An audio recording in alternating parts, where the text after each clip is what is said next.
কলকাতা দাদা কুকে সকলকেই স্বাগতম।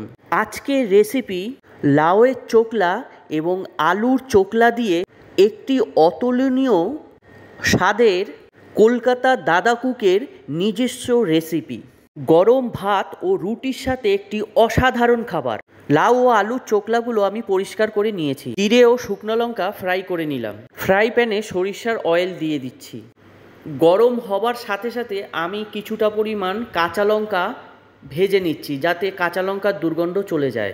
এর পরবর্তীকালে গোটা রসুন আমি হালকা হালকা করে লাল লাল করে এভাবে ভেজে নিচ্ছি। সাথে 3টে থেকে 4টা পেঁয়াজ কুচি এভাবে দিয়ে দিলাম। পেঁয়াজটাকে ঠিক এভাবে ভেজে আলাদা একটা পাত্রে রেখে দিলাম।